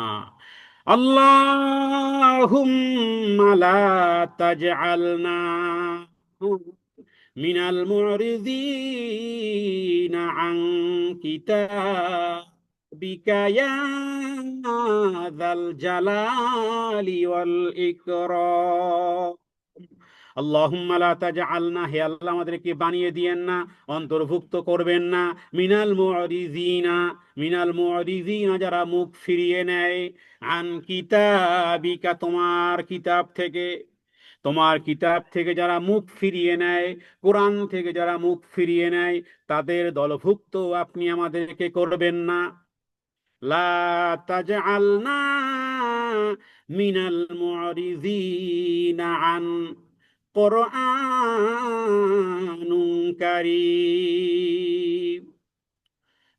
কোরআনুল কারীম থেকে যারা মুখ ফিরিয়ে নেয়, হে আল্লাহ তাদের দলভুক্ত যেন আমরা না হই। এর পরবর্তী আয়াত, মা কানা লিয়া মিন ইলমিন বিল মালাইল আ'লা ইয ইয়াখতাসিমুন ইয়ুহা ইলাইয়া ইল্লা আন্নামা আনা নাযীরুম মুবিন। আল্লাহু আকবার কবীরা। মা কানা লিয়া মিন ইলমিন বিল মালাইল আ'লা, এখানে বিল মালা মানা ঊর্ধ্ব জগতের সম্পর্কে। মা কানা লিয়া মিন ইলম, আমার কাছে তো কোনো জ্ঞান নেই, বিল মালাইল আ'লা, ঊর্ধ্ব জগৎ সম্পর্কে, তার মানে ঊর্ধ্ব জগৎ সম্পর্কে আমার কোনো জ্ঞান ছিল না। ইদিয়াখতাসিমুন, যে বিষয়ে তারা কথাবার্তা বলতেছে, ইউহা ইলাইয়া, এখানে নবীকে বলা হয়েছে যে আপনি কথা বলেন যে আসমান ঊর্ধ্ব জগৎ সম্পর্কে, মানে ঊর্ধ্ব জগতে ফেরেশতা মণ্ডলীর মধ্যে যে কি কথোপকথন, সে সম্পর্কে তো আমার কোনো জ্ঞান ছিল না, বরং আমার কাছে ওহী আসে, ইউহা ইলাইয়া, আমার কাছে শুধু এই ওহী আসে, ইল্লা আন্নামা আনা নাযীরুম মুবিন, আমি একজন স্পষ্ট সতর্ককারী। তার মানে রাসূলুল্লাহ সাল্লাল্লাহু আলাইহি সাল্লামকে বলা বলা হয়েছে যে আপনি ফেরেশতাদের, এখানে আদম আলাইহিস সালামকে সৃষ্টির ঘোষণা দেওয়া হয়েছে, ফেরেশতারা নিজেদের মধ্যে কি আলোচনা, কি বিতর্ক কি করেছিল, রাসূলুল্লাহ সাল্লাল্লাহু আলাইহি সাল্লাম সেখানে তো উপস্থিত ছিলেন না, কারণ তিনি সর্বশেষ নবী, তিনি সবার শেষে এসেছেন। কিন্তু বলতে তিনি তাকে বলতে বলা হয় যে আমি তো নবুয়তের প্রমাণ। তার মানে ফেরেশতাদের কোনো বিষয়, কি বিষয়, সে বিষয়, হ্যাঁ, সে বিষয় আমার জানা নেই। কিন্তু রসুল্লাহ সাল্লাহ সাল্লাম এখানে এই আয়ের দ্বারা এটাও বোঝানো হয়েছে যে আসলে রসুল্লাহ সাল্লাহ সাল্লাম গায়েব জানেন না। আমাদের দেশের এক এক দল আছে নবীকে সম্মান দিতে দিতে দিতে দিতে, নবীর সম্মান তো বাড়াতে বাড়াতে আল্লাহর মর্যাদায় পৌঁছে দিয়েছে। তারা বলে নবী হাজের নাজের, নবী গায়েব জানেন। নাউজুবিল্লাহ মিন যালিক। এই আয়াতগুলো স্পষ্ট করে আপনার আমার ইমানের ব্যালেন্সকে, আপনার আমার মানহাজকে, আপনার আমার কনসেপ্টকে সংশোধন করে যে না, একমাত্র ভালো মন্দ ক্ষমতার অধিকারী, গায়েবের খবর, অদৃশ্যের খবর ইত্যাদি সব বিষয় একমাত্র, শুধুমাত্র, কেবলমাত্র, একমাত্র আল্লাহ সুবহানাহু ওয়া তাআলা জানেন। নবীজিকে যা জানানো হয়েছে তাই তিনি জানেন। তার মানে নবীজি তিনি গায়েব জানতেন না। ওহির মাধ্যমে ইউহা ইলাইয়া ইল্লামা আন্নামা নাযীরুম মুবিন, নবীকে যা ওহী করা হয়েছে সে বিষয়ে নবী জানেন। এবং কোরআন কারীমে অন্য একটা আয়াত আছে যে ঈমান কি আমি জানতাম না, মা কা তাদরি নাফসুম, যে কোনো বিষয় আমি জানতাম না। একমাত্র ঈমান কাকে বলা হয়, আমাল আমাল কিতাব আলাল ঈমান ওয়ালাকিন জাআলনাহু নূরান নাহদি মান নাশাউ মিন ইবাদিনা, আমাকে জানানো হয়েছে দেন আমি জানি। তাহলে রাসূলুল্লাহ সাল্লাল্লাহু আলাইহি ওয়াসাল্লাম কে আল্লাহ তাআলা যা জানিয়েছেন সে বিষয়ে নবীজি জানেন, যা জানানো হয়নি তা জানেন না। সুতরাং গায়েবের খবর একমাত্র কে জানেন? আল্লাহ সুবহানাহু ওয়া তাআলা। অনুরূপভাবে ঊর্ধ্ব জগতের বিতর্ক সম্পর্কে নবীজি বলেছেন যে তিনি সে বিষয়ে সুনান তিরমিজির একটি হাদিস রয়েছে। তো তাহলে উপরের সংবাদ একমাত্র আল্লাহ তাআলাই তিনি জানেন, নবীজি ততটুকু জানেন যতটুকু তাকে জানানো হয়েছে। সুতরাং অজানাকে জানার জন্য কোরআনের উপর নির্ভর করা, সত্য জানার পর সেগুলোকে বিনিম্রভাবে গ্রহণ করা, এটাই হলো মূলত দাবি। মক্কার কাফেরা যখন দাবি করতো যে নবী সাল্লাল্লাহু আলাইহি ওয়াসাল্লাম এই গল্পগুলো অন্য কারো কাছ থেকে শিখেছেন, কিন্তু আল্লাহ তাআলা এই আয়াত দিয়ে তাদেরকে মুখ বন্ধ করে দিলেন যে দেখো, মুহাম্মদ সাল্লাল্লাহু আলাইহি সাল্লাম এইভাবে কোনো কোনো কিছু জানেন না। আসমান যখন আদম আলাইহিস সালাতু ওয়াস সালামকে নিয়ে আলোচনা হয়েছিল তখন মক্কার কেউ সেখানে ছিল না, নবীও সেখানে ছিল না। তাহলে এই নির্ভুল তথ্য প্রমাণ করে যে নবী সাল্লাল্লাহু আলাইহি ওয়াসাল্লাম সত্য। এটাকে বলা যেতে পারে, মানে এটা এমন কোনো বিষয় নয় যেভাবে করে যে পৃথিবীর গায়েবের খবর নবীজি জানেন না, জিন্নাত জানে না, গায়েবের খবর জিন্নাত জানে না। সুতরাং এই বিষয়গুলো কোরআনুল কারীম এভাবে করে আকীদাকে শক্ত করেছে যে মক্কার মুশরিকরা ঠিক এইভাবে মনে করতো, নবীকে এইভাবে তোহমাত দিতে গিয়ে নিজের ঈমান নিজেদেরকে বিতর্ক করতো। এইভাবে করে আমাদের সমাজে কিছু ব্যক্তিবর্গ আছে রাসূলুল্লাহ সাল্লাল্লাহু আলাইহি সাল্লামকে সম্মান দিতে দিতে নবীকে গায়েবের খবর তিনি জানেন। এবং এমনকি কোথাও কোথাও মনে করে নবীজি হাজির নাজির, মনে করে যে নবীজি উপস্থিত হয়েছেন, নবীদের জন্য চেয়ার রাখা হয়, এরপরে একসময় দাঁড়িয়ে যায়, মনে করা যায় নবীজি এইমাত্র এই চেয়ারে এসে বসবেন। এই জাতীয় ভণ্ডামি, এই জাতীয়, এই কি বলে কোনো উপমা যুক্তি দিয়ে এভাবে করে মানুষকে বুঝানো কোরআনুল কারীম এখানে বন্ধ করে দিয়েছে। সুতরাং বিষয় হলো যে এখানে রাসূলুল্লাহ সাল্লাল্লাহু আলাইহি সাল্লামের কাছে ওহী আসাটা মূলত এটা হলো যে আল্লাহর পক্ষ থেকে যখন তিনি চেয়েছেন ট্রান্সমিশন অফ ডাটা, যে মানে বিজ্ঞান যেমন বেতার তরঙ্গের মাধ্যমে দূরের খবর আনে, ওহী ঠিক তেমনি স্রষ্টা এবং সৃষ্টির মধ্যে যোগাযোগের একটা উন্নত মাধ্যম হিসেবে রাসূলুল্লাহ সাল্লাল্লাহু আলাইহি সাল্লামের কাছে জিবরাইল আমিনকে পাঠানো হয়েছে। এজন্য বলে মোহাম্মদ হার গেজনা গুফতান তানা গুফতান জিবরাইল, আর জিবরাইল হার গেজনা গুফতান তানা গুফতান রব জলিল। মোহাম্মদ সাল্লাল্লাহু আলাইহি সাল্লাম ততক্ষণ পর্যন্ত বলতেন না যতক্ষণ পর্যন্ত জিবরাইল আমিন ওহী না নিয়ে আসে। আর জিবরাইল আমিন ততক্ষণ পর্যন্ত কোনো কথা বলতেন না যতক্ষণ পর্যন্ত আল্লাহর হুকুম না হতো, আল্লাহ তাআলা না দিতেন। সুতরাং নবুয়ত কোনো আন্দাজ নয়, এটা স্রষ্টার পক্ষ থেকে, রবের পক্ষ থেকে সৃষ্টির কাছে সরাসরি একটি সিগন্যাল বলা যেতে পারে। সুতরাং অদৃশ্যের খবর ওহীর মাধ্যমে নবীজি জানতেন, ঊর্ধ্ব জগতের ফেরেশতাদের আলোচনা জানার মাধ্যমও ছিল মূলত ওহী। সুতরাং আমরা অনেক সময় অদৃশ্যে বিশ্বাস করতে ভয় পাই, কিন্তু একটু ভাবেন যে স্রষ্টা আপনাকে সৃষ্টি করেছেন, তিনি আপনাকে সঠিক পথ দেখানোর জন্য ওহী পাঠাবেন, এটাই কি যুক্তিসঙ্গত নয়? সুতরাং কোরআনের সত্যতাকে হৃদয়ে ধারণ করতে হবে। কোরআনুল কারীম সংবাদই হলো সত্যিকার অর্থে নাবাউন আযীম। আল্লাহ তাআলার কাছে দোয়া করা, হে আল্লাহ পৃথিবী আর কোনো জ্ঞান না পাই, যেন কোরআনের জ্ঞান পাই। রব্বি জিদনি ইলমা, প্রত্যেক ব্যক্তির পড়া উচিত, হে আল্লাহ, হে আমার পালন কর্তা ও আমার রব, জিদনি বাড়িয়ে দেন ইলমান, হ্যাঁ, আপনি আমার নলেজকে বাড়িয়ে দেন, আপনি আমার নলেজকে বাড়িয়ে দেন। আল্লাহুম্মা ইন্নী, নবীজি দোয়া করতেন, আল্লাহুম্মা ইন্নী আসআলুকা ইলমান নাফিআ, হে আল্লাহ আমি আপনার কাছে উপকারী জ্ঞান চাই, উপকারী জ্ঞান। হ্যাঁ, উপকারী জ্ঞান, কারণ সব জ্ঞান উপকার বই নিয়ে আসে না, যেই জ্ঞান উপকার বই নিয়ে আসে সেই জ্ঞান আপনি আমাদেরকে দান করেন। হ্যাঁ, রাসূলুল্লাহ সাল্লাল্লাহু আলাইহি ওয়াসাল্লাম, একটি হাদিস রয়েছে এভাবে যে আমার রব আমার কাছে এলেন সর্বোত্তম রূপে এবং বললেন, হে মোহাম্মদ, ঊর্ধ্বতন পরিষদে কি বিষয়ে বিতর্ক হয়েছে তুমি জানো? নবীজি বলে, আমি বললাম আমি জানি না। নবীজি বলতেন কি? নবীজি বলেছেন আমি জানি না। এরপরে নবীজি বললেন যে তিনি আমাকে জানালেন যে তারা কোন বিষয়ে, মানে কাফফারাত, গুনাহ মোচনকারী আমল কি এবং মর্যাদা বৃদ্ধিকারী আমল নিয়ে ফেরেশতাদের মধ্যে বিতর্ক করতেছিল। নবীজি বলেন সেই বিষয়ে আমাকে জ্ঞান দেওয়া হয়েছে। আমি আল্লাহর পক্ষ থেকে, আমি আল্লাহর পক্ষ থেকে যা জানানো হয় সেটুকুই আমি জানি। রাসূলুল্লাহ সাল্লাল্লাহু আলাইহি সাল্লাম এটাই বলেছেন, মা কান আলিয়া মিন ইলম, মা কান আলিয়া মিন ইলম। এই আয়াতের আকীদাগত বিষয়, এই আয়াতের মধ্যে আছে মা কান আলিয়া মিন ইলমিন বিল মালাইল আলা ইদ ইয়াখতাসিমুন। ঊর্ধ্ব লোক সম্পর্কে, ঊর্ধ্ব জগৎ সম্পর্কে সেখানে কি কথাবার্তা হয় সে বিষয়ে আমার কোনো জ্ঞান নেই। তবে তারা যে বিষয়ে কথাবার্তা বলে আল্লাহ তাআলা আমাকে যতটুকু জানান।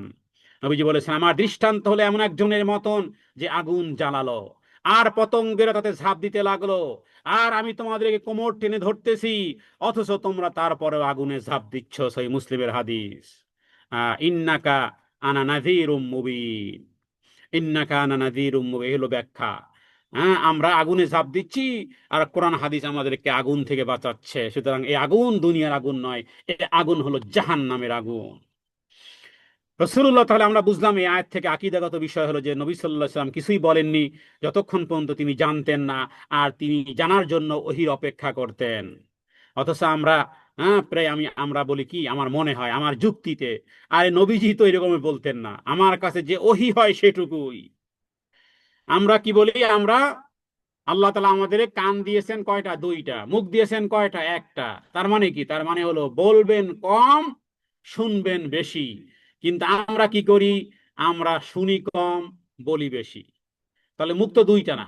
মুখ যদি দুইটা হতো তাহলে না সমান সমান বলতে পারতেন যে শুনিও যতটুকু, বলিও ততটুকু। কান আপনার দুই দিকে দুইটা খাড়া করা আছে। মুখ দিয়েছেন আল্লাহ তাআলা একটা, আবার 32টা তালাও দিয়েছেন যাতে করে তালা ভেদ করে না বের হন। তবু এত বেয়াদব আমাদের জিহ্বাগুলো যে দুই কান, বলা হয়েছে শোনো বেশি বলো কম, তারপর আমরা বলি বেশি। আবার 32 তালা ভেদ করে এই নরম জিহ্বা দিয়ে যেখানে কোনো হাড্ডি নেই মানুষকে ধরাশায়ী করে ফেলি। মানুষকে ধরাশায়ী করে মানুষের হৃদয়কে চূর্ণ বিচূর্ণ করে দেই আমাদের এই মুখ দিয়ে। নবীজি বলেছেন অধিক জাহান্নামে নিবে মানুষকে এই লজ্জায় স্থানের চেয়ে। মুখকে নবীজি তার এই জিহ্বাকে টেনে ধরে বলেছেন মুআজকে, দেখো এই জিহ্বা সবচেয়ে মানুষকে জাহান্নামে বেশি নিবে। সুতরাং বিশ্বস্ত দূত যেমন চিঠিতে নিজের কথা যোগ করে না, সে শুধু প্রেরকের বার্তা পৌঁছে দেয়। যদি সে নিজের কিছু যোগ করে তবে সে বিশ্বাসঘাতক হয়ে যায়। সুতরাং এই আয়াত আমাদেরকে শিখায় দিনের বিষয়ে সবচেয়ে বিপজ্জনক জিনিস হলো ওহী ছাড়া কথা বলা। কোরআন সুন্নাহর জ্ঞান ছাড়া কথা বলা, এটা সবচেয়ে বিপদ। দিনের বিষয়ে সবচেয়ে বিপজ্জনক জিনিস হলো ওহী ছাড়া কথা বলা। যেখানে রাসূলুল্লাহ সাল্লাল্লাহু আলাইহি সাল্লাম বলতেন আমি জানতাম না, আমি জানি না, সেখানে আজ আমরা কত সহজেই বলে দেই এটা তেমন কিছুই না, এটা বিষয় না। হ্যাঁ, ইমাম মালিক, তাকে কত বিষয়ে প্রশ্ন করা হয়েছিল, উত্তর তার তার ছাত্ররাই জানতো, কিন্তু ইমাম মালিক কোনো উত্তর দিলেন না। তিনি বলেন যে প্রত্যেকটা জিনিস আমাকে আবার পড়তে হবে, দেখতে হবে, কারণ কোন বিষয়ের প্রশ্নের উত্তর দেওয়া মানেই হলো আল্লাহ এবং আল্লাহ রাসূলের পক্ষ থেকে সাইন করে দেওয়া। তাই নবী যেখানে অনায়াসে বলতেন আমি জানতাম না, সেখানে আমরা সহজেই বলে ফেলি আর এটা কিছুই না, দিনের কোনো জ্ঞান নাই এরা। দিনের নামে পুরো দিনের কথা বলে, নিজের দেহের মধ্যে 3.5 হাত বডিতে ইসলাম নেই, এরা বলে আমরা মদিনা মদিনা পদ্ধতিতে আমরা রাষ্ট্র চালাবো। তোমার 3.5 হাত, 80 বছর বয়স হয়ে গেছে, এখন পর্যন্ত দাড়ি রাখতে পারো নাই মিয়া। 3.5 হাত বডিতে তোমার সুন্নাত আসে নাই, তোমরা চালাবে দেশ কোরআনের শাসনে। আর মানুষগুলো কত পাগল, বাস নেতাজি বলেছে অন্ধের মতো দৌড়। ওই যে নবীজি বললেন না যে তোমরা দৌড়িয়ে দৌড়িয়ে আগুনে ঝাঁপ দিচ্ছ আর আমি তোমাদের কোমর ধরে ধরে বাঁচানোর চেষ্টা করতেছি, তবুও তোমাদেরকে মানানো যাচ্ছে না। রবের কাছে আসুন এই দোয়া শেষ করে আজকের প্রোগ্রাম শেষ করি। আল্লাহুম্মা আরিনাল হাক্কা হাক্কান ওয়ারযুকনা ইত্তিবা। এটা নবীজির দোয়া, নবীজি এই দোয়া করতেন। আল্লাহুম্মা আরিনাল হাক্কা হাক্কান ওয়ারযুকনা ইত্তিবাআ। হে আল্লাহ, আমাদের কাছে সত্যকে সত্য হিসেবে স্পষ্ট করে দেন। আরিনা মানে দেখিয়ে দেন, হাক্কা আরিনাল হাক্কা সত্যকে দেখিয়ে দেন। সত্যকে দেখানো, সত্য বুঝা, অনুধাবন করা, হৃদয়ঙ্গম করা এবং সে অনুযায়ী বাস্তবে আমল করার তৌফিকটুকু আপনি দিয়ে দেন। আল্লাহুম্মা আরিনাল হাক্কা হাক্কান ওয়ারযুকনা ইত্তিবা। হে আল্লাহ, আমাদের কাছে সত্যকে সত্য হিসেবে স্পষ্ট করে দেন, অনুসরণ করার তৌফিক দান করেন। আজকের প্রোগ্রামে যা কিছু শুনলাম, ভালো যা কিছু শুনলাম, কোরআন থেকে হাদিস থেকে যা কিছু শুনলাম, ভালো যা কিছু শুনলাম, সেগুলোকে অনুসরণ করার তৌফিক দান করেন। আল্লাহুম্মা জাআলনা মিনাল্লাযীনা ইয়াসতামিউনাল কাওলা ফায়াত্তাবিউনা আহসানাহু। আল্লাহুম্মা জাআলনা, হে আল্লাহ অন্তর্ভুক্ত করে দেন, মিনাল্লাযীনা তাদের অন্তর্ভুক্ত করে দেন, ইয়াসতামিউনাল কাওলা ফায়াত্তাবিউনা আহসানা, অথবা ইয়াসতামিউনাল ওয়াহইয়া ওয়ায়াত্তাবিউনা, ওহী থেকে, কোরআন থেকে, হাদিস থেকে যা কিছু ভালো কিছু শুনেছি আজকের এই প্রোগ্রামে, হে আল্লাহ সেগুলো শ্রবণ করে, অনুধাবন করে সেগুলো আমল করার তৌফিক আপনি আমাদের সমস্ত ভাই বোনদেরকে আপনি দান করেন। হে আল্লাহ, আপনি আমাদেরকে দান করেন। আল্লাহুম্মা ইন্না নাসআলুকা ইলমান নাফিআ ওয়া রিজকান তাইয়্যিবা ওয়া আমালান মুতাকাব্বালা। আল্লাহুম্মা ইন্না নাসআলুকা ঈমানান কামিলা ওয়া ইয়াকিনান সাদিকা ওয়া রিজকান হাসানা ওয়া রিজকান তাইয়্যিবা ওয়া হালালান তাইয়্যিবা ওয়া তাওবাতান নাসুহা ওয়া তাওবাতান ক্বাবলাল মাউত وراحة عند الموت والعفو عند الحساب والفوز بالجنة والنجاة من النار. سبحان ربك رب العزة عما يصفون وسلام على المرسلين والحمد لله رب العالمين. سبحانك اللهم وبحمدك أشهد أن لا إله إلا أنت أستغفرك وأتوب إليك. السلام عليكم ورحمة الله وبركاته.